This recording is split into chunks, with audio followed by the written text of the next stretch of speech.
Here in the UK, we've made a great deal of progress, but as you said, we've still got a long way to go.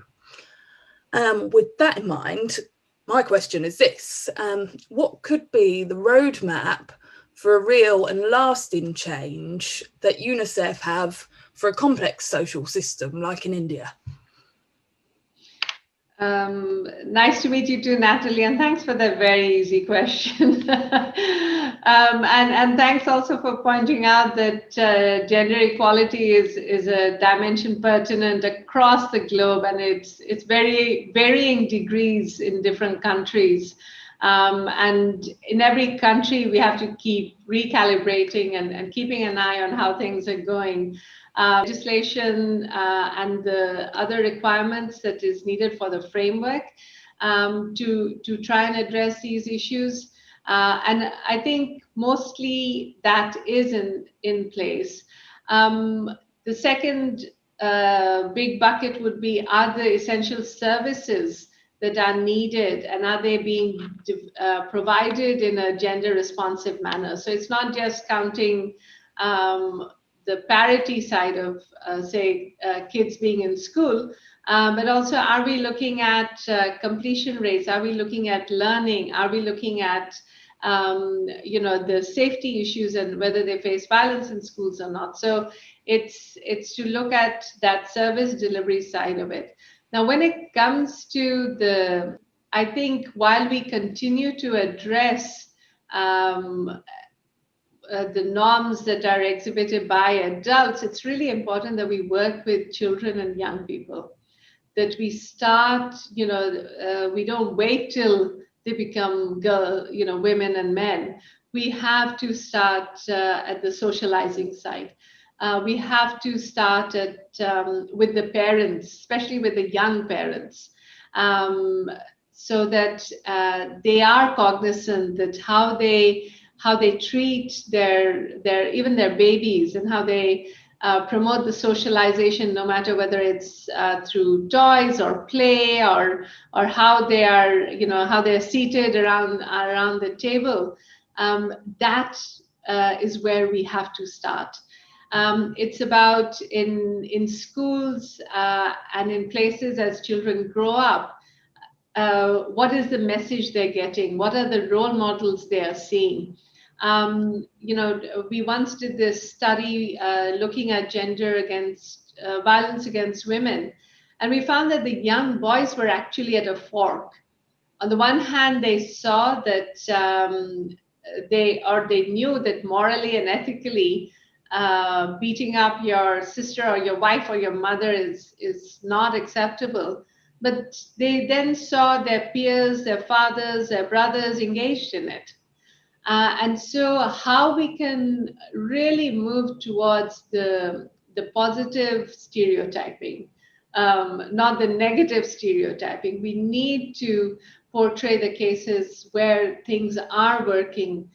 We need to address with zero tolerance instances, whether it's in our own families or in our communities, in our workplaces, in our study places, that we say, no, it's not right. And it's not just left to the girls and the women to do it, but the boys and the men also come together on it. Because it's only when we start seeing this side of it that we're going to see the change happening. And of course, education will play a critical role. And it's through the education system that we do need to be far more engaged in the positive role that children themselves, young people, and communities have to play in it. So it's not there's no clear roadmap, but it does require looking at the investment, the legislation, the service side, and of course, the social norms. So I hope it gives something towards answering your question, because I know it's not one that I can really give a cookie cutter answer to either. Brilliant. Thank you very much. Thank you, Natalie. Thank you, ma'am, for that answer. Now, another question from back home. Ms. Nikita is a graduation student at the Government Law College, Ernakulam in Kerala. Nikita, what is it that you want to ask to Yasmin, ma'am? Good evening, all. So, due to various factors, women were more vulnerable to this pandemic. One instance was that women were losing job mainly during the pandemic. It is quite clear that there are more job losses for women than for men. Ma'am, what are your views on the same? So thank you, Nikita. My view is that we cannot ignore what you just talked about. Not only have they lost jobs, their time in unpaid care work has increased even more.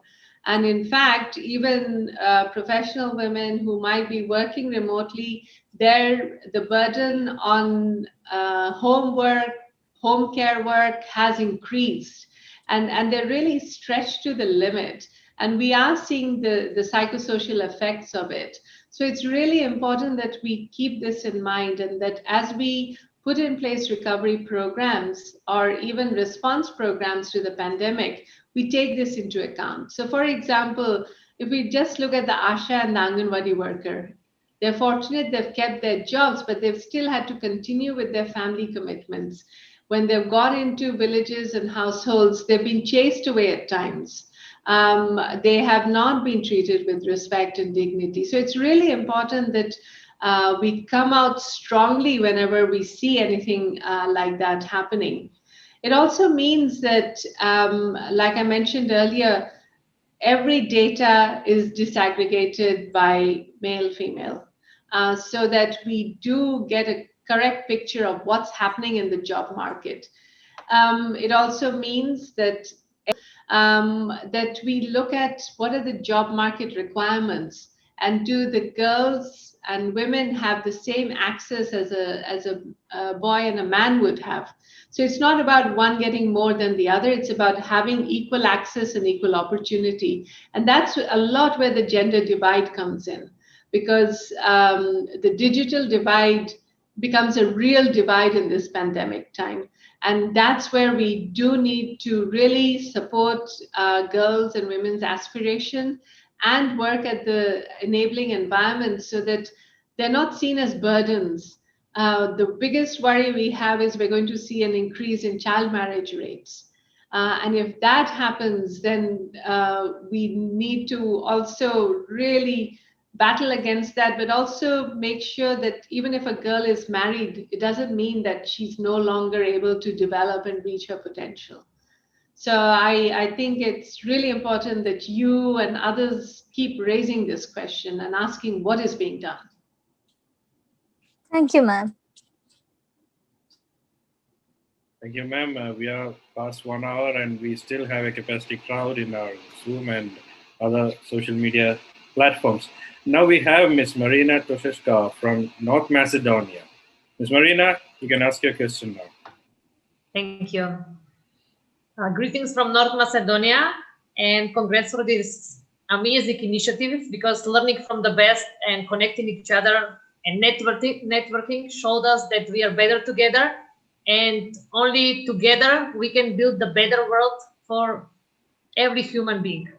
Dr. Haque, my question to you. You have worked in conflict-ridden areas of Sudan, Bangladesh, and other places. So what are the unique challenges to gender equality which can be seen in such situation? And also, how can we address them? Thank you. Thank you so much, Marina, for highlighting or spotlighting the plight of girls, women, and children in conflict-affected areas. I worked in South Sudan, and there, one of the first things that struck me was the women didn't smile as much. Young girls, you smile at them, their immediate response was not to smile back. Something is seriously wrong. And then when you look into the fact that 70% of children of under 18-year-olds had never even stepped into a school.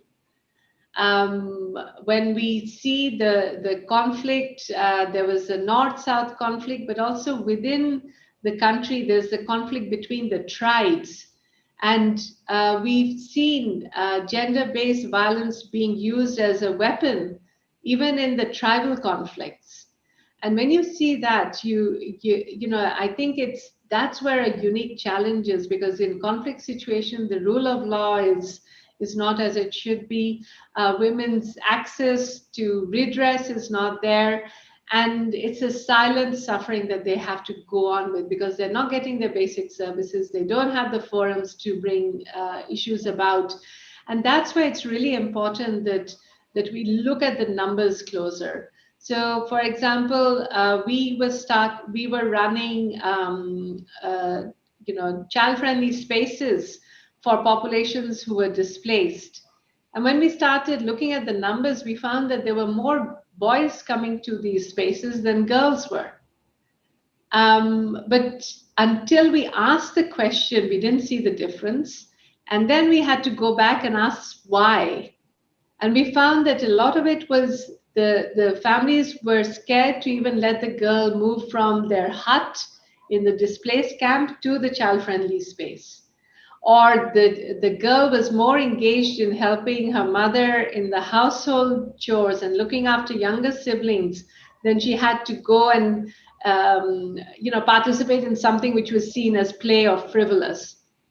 So that's where working with not just having the policy framework in place, not just asking the questions, but really working with communities and community leaders. Because every community will have an elder.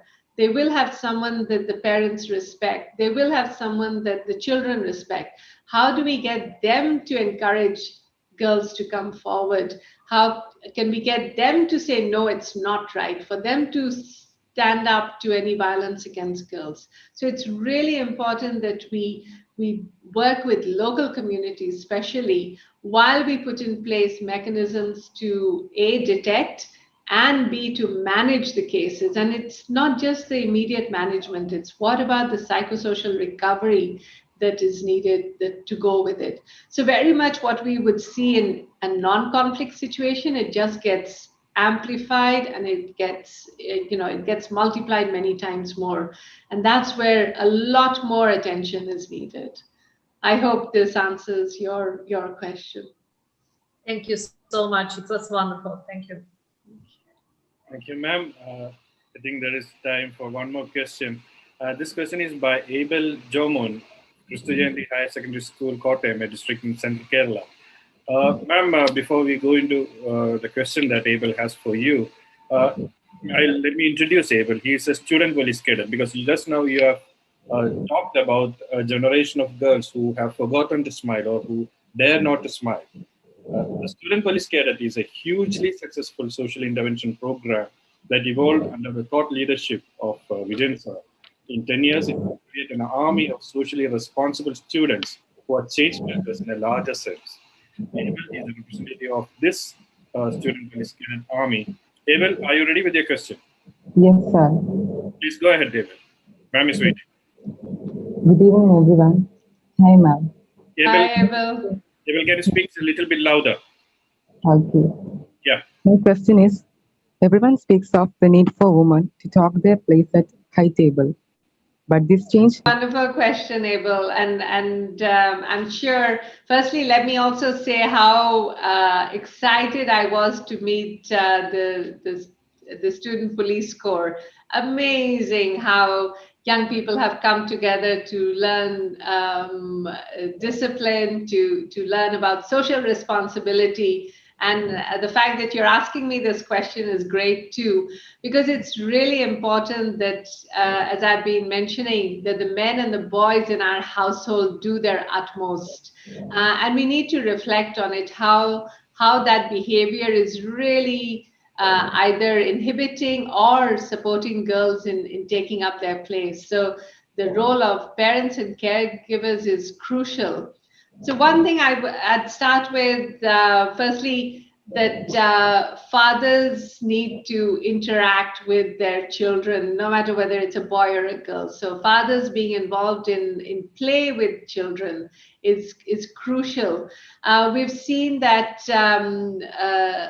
studies have shown us that boys are more likely to have playtime, especially after the age of 4 years, than girls. But if the parents, fathers and mothers don't differentiate between boy and girl. That's probably one of the best things they can do. So all of a boy, treating them equally. Household chores. Abel, does your mom ask you to do household chores? Maybe Abel can't hear me, but it's really important that I remember when I was growing up, my mom made sure that my 3 brothers also had to do household chores. So it wasn't just on me. And now I see they help their wives and their daughters very different to what their friends do. So these habits that are inculcated at childhood are very important. In fact, the Malayalam movie Great India Kitchen drives this point of household chores to be equally shared among the genders, if I can put it that way. As adults, we have to be role models, not just in public life, but also in our personal life, at home. And we have to be cognizant and really pay attention to the equal relationships by sharing